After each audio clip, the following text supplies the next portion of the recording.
अस्सलामुअलैकुम स्टूडेंट्स, उम्मीद करता हूँ आप लोग खैरियत से होंगे। तो आज हम लोग सॉल्व करेंगे एक्सरसाइज 1.2 का क्वेश्चन नंबर 1। तो क्वेश्चन नंबर 1 को पहले रीड कर लेते हैं। By using the property of product and quotient rule for radicals write each expression as a single radical and simplify. ये हमें बोल रहे हैं कि हमें ये जो एक्सप्रेशन दी हुई है इसको हमें सिंगल रेडिकल की में लिखना है, यानी ये होती है ना, ये इसको बोलते हैं रेडिकल। तो ये देखिए यहाँ पे दो है, इसको हमने सिंगल करके लिखना है और इसको फिर सिंप्लीफाई भी करना है। तो क्वेश्चन रूल ये होता है कि अगर दो चीज़ें अगर मल्टीप्लाई हो रही है और उनकी पावर, जैसे ये रेडिकल, अगर दो रेडिकल्स मल्टीप्लाई हो रही है और उनकी जो ये ऊपर ये नंबर लिखा है अगर ये सेम है तो फिर ये एक में लिख देंगे इन दोनों को। यानी हम लोग इसको इस तरह लिख करेंगे, एक बार ये बनाएंगे और इसके अंदर इन दोनों वैल्यूज़ को मल्टीप्लाई कर देंगे। ये कौन सी प्रॉपर्टी है हमारे पास? ये क्वोशंट प्रॉपर्टी है और प्रोडक्ट प्रॉपर्टी है। क्वोशंट दूसरी होती है, उसमें जब डिवाइड हो रहे होते हैं तो वो वाली क्वोशंट होती है। अब हम लोग इसको सॉल्व करेंगे। 6 6 ज़ा 36 होता है, ये हमारे पास 36 आ जाएगा। तो अब देखें इसको मज़ीद सॉल्व करेंगे तो देखें 36 किसका स्क्वायर होता है? 36 6 का स्क्वायर होता है। तो हम लोग इसको इस तरह लिख देंगे 6 का स्क्वायर। देखिए 6 का स्क्वायर करें तो क्या आता है? वापस 36 आ जाता है। तो इसको इस तरह लिख देंगे। उसके बाद नेक्स्ट स्टेप में इसको हम लोग लिख देंगे 6 2/3। अब देखिए ये मैंने इस तरह लिखा है कि जो इसकी ये वाली पावर थी ये बाहर आ जाएगी और ये वाली पावर है ये अंदर आ जाएगी। ये जो रेडिकल होता है ना असल में ये इस तरह होता है, यानी अगर इसके साथ 6 का कुछ भी है ना तो सिर्फ 3 लिखा हुआ है, ये मतलब ये सिर्फ ये है और यहाँ पे ये नहीं है। तो हम लोग जब इसको इस तरह लिखेंगे तो ये हमारे पास बनेगी 1/3। लेकिन यहाँ पे कोई नंबर था तो वो नंबर इसके साथ मल्टीप्लाई होगा ऊपर वाले 1 के साथ, तो फिर उसकी जगह आ जाएगा, इसलिए 2/3 बन गया। ये हमारा फर्स्ट पार्ट का आंसर आ चुका है। अब हम लोग इसका सेकंड पार्ट सॉल्व करेंगे। तो स्टूडेंट्स ये हमारे पास सेकंड पार्ट है, तो अब हम लोग इसको सॉल्व करेंगे। तो देखिए सेकंड पार्ट में हमें इन्होंने ये दिया हुआ, इसको पहले सिंगल रेडिकल में लिखेंगे हम लोग। यानी सबसे पहले इसको देखिए इसकी रेडिकल्स की पावर सेम है तो हम लोग इसको सिंगल में लिख देंगे और मल्टीप्लाई कर देंगे इन दोनों, यानी 4 × 8। तो अब इन दोनों को मल्टीप्लाई कर दें सिंपली, तो ये 4 8 हमारे पास होता है 32। यहाँ पर हम लोग 32 लिख देंगे। तो आप देखिए 32 लिख दिया। अब देखिए 32 को हमने ऐसा करना है कि हमें इसको 32 को किसी चीज़ की पावर बनाएंगे। अब देखिए 32 किसकी पावर बन सकता है? 32 2 की पावर बन सकता है। यानी 32 अगर 2 की पावर 5 लेना है तो 32 आता है हमारे पास, यानी 2 की पावर 5 हो हमारे पास क्या आता है? 32। तो अब देखिए ये कितना इजी हो गया हमारे पास। अब देखिए ये वाली पावर बाहर वाली पावर से कट जाएगी। यानी आप इसको दूसरे तरीके से भी कर सकते हैं, यानी अगर जैसे इस तरह की ये भी सही है और एक और तरीका ये भी, अगर हम लोग इसको इस तरह कर दें जैसे ये वाली पावर ऊपर आ जाएगी और ये वाली पावर नीचे आ जाएगी, तो देखिए तो ये दोनों कट जाएंगी, सिंपल 1 रह जाएगी, तो हमारे पास सिंपल आंसर 2 आ जाएगा। देखिए इस तरह से भी आपको समझ आ गई और इस तरह से ये सिंपल होता है तो हम लोग इसको इस तरह डायरेक्ट कर देते हैं। इस पार्ट का हमारे पास आंसर आ चुका है जो कि 2 है। अब हम लोग इसका थर्ड पार्ट सॉल्व करेंगे। तो स्टूडेंट्स अब हम लोग थर्ड पार्ट सॉल्व करेंगे। ये भी बिल्कुल इजी है, इसको आप लोग मुश्किल ना समझना। तो देखिए ये दो रेडिकल्स हैं, इसको हम लोग सिंगल रेडिकल में लिखेंगे सबसे पहले। ये देखिए ये 4 और ये देखिए सिंगल रेडिकल बना देंगे, इसके अंदर इन दोनों को लिख देंगे, यानी x और फिर ये दूसरा x। अब देखिए इन दोनों को मल्टीप्लाई करेंगे तो x की पावर ऐड हो जाएगी, x की पावर 4 हो जाएगी। तो ये हमारे पास आ जाएगा x की पावर 4। देखिए कितना इजी था। अब हम लोग इसको सिंपल यहाँ से कट कर देंगे और हमारे पास सिंपल x आ जाएगा। या इसको दूसरे तरीके से ये भी कर सकते हैं कि हम लोग इसको इस तरह कर दें और फिर इसको इस तरह कट कर दें। तो दोनों तरीके सही है, आप इन दोनों में से कोई भी तरीका इस्तेमाल कर लें तो हमारे पास ये आंसर आ जाएगा x।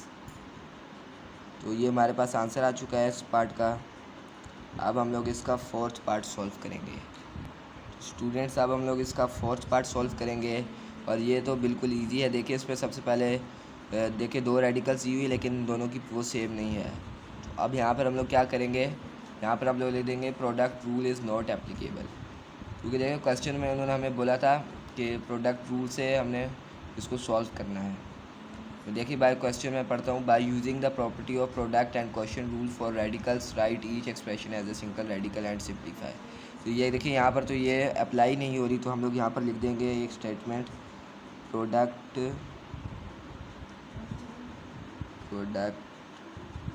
रूल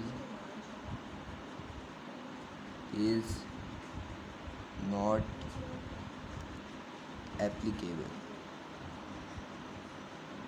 तो ये हमारा फोर्थ पार्ट भी सॉल्व हो गया है। बस इसमें हमने ये लिख देना है, जो जिस पार्ट में ये ऐसे ना हो तो उसमें हमने ये लिख देना है।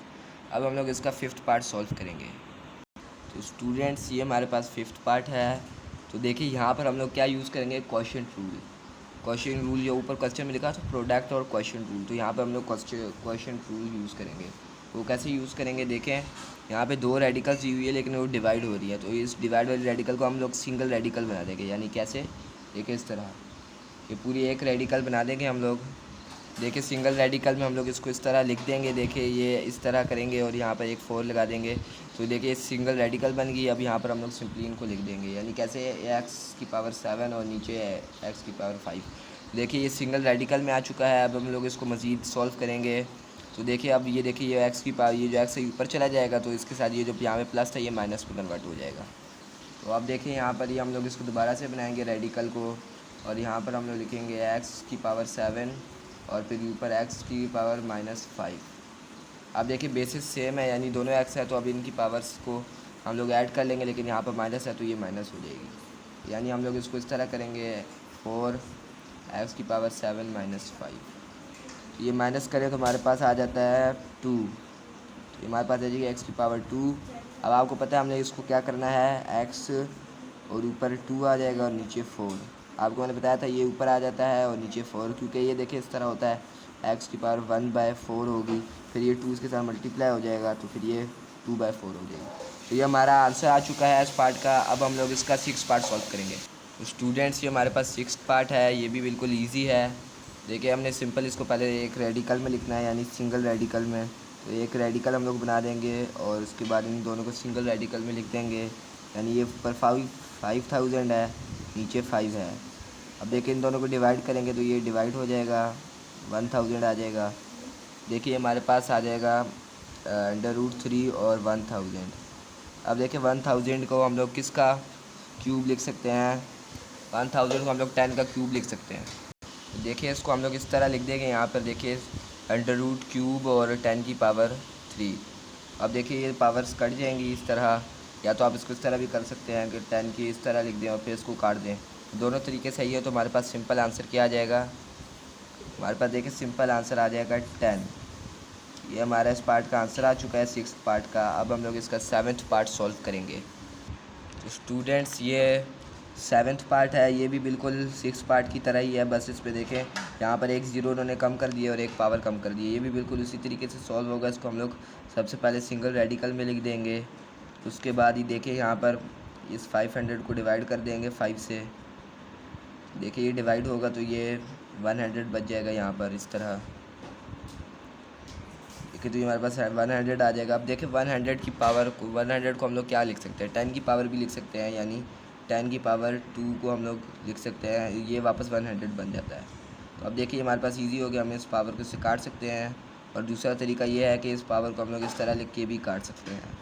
दोनों तरीके सही है। तो हमारे पास सिंपल आंसर 10 आ जाएगा। देखिए 6 पार्ट का भी आंसर 10 आया था और इस पार्ट का भी आंसर 10 आया है।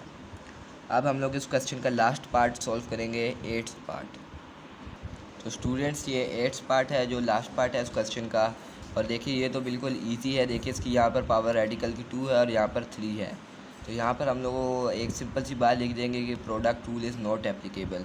ये हमारे पिछले किसी पार्ट में भी आया था इस तरह का, तो हमने उसमें भी यही लिखा था, क्योंकि देखिए उन्होंने बोला था प्रोडक्ट और क्वेश्चन रूल अप्लाई करके हमने इसको सॉल्व करना है। तो वो यहाँ पर अप्लाई नहीं हो रहा क्योंकि इनकी पावर सेम ही नहीं है। वो तभी अप्लाई होता है जब इनकी रेडिकल्स की पावर सेम हो। यहाँ पर हम लोग एक सिंपल सी बात लिख देंगे कि product rule is not applicable. तो मैं यहाँ पर लिख देता हूँ। तो स्टूडेंट्स ये एक सिंपल सी हम लोग लाइन लिख देंगे कि जब भी यहाँ की पावर सेम ना हो इन रेडिकल्स की, तो हम लोग सिंपल सी बात लिख देंगे product rule is not applicable. तो आज हम लोगों ने एक्सरसाइज 1.1 का क्वेश्चन नंबर 1 सॉल्व किया है। एक्सरसाइज 1 जो हमारी एक्सरसाइज 1.1 है वो सॉल्व हो गई है। अगर आप लोगों को वो सॉल्व करनी है तो उसका लिंक डिस्क्रिप्शन में मैं दे दूँगा। तो अगर आप लोगों को वीडियो पसंद आई तो वीडियो को लाइक करें और चैनल को सब्सक्राइब करें ताकि आपको इस तरह की वीडियोस मिलती रहें।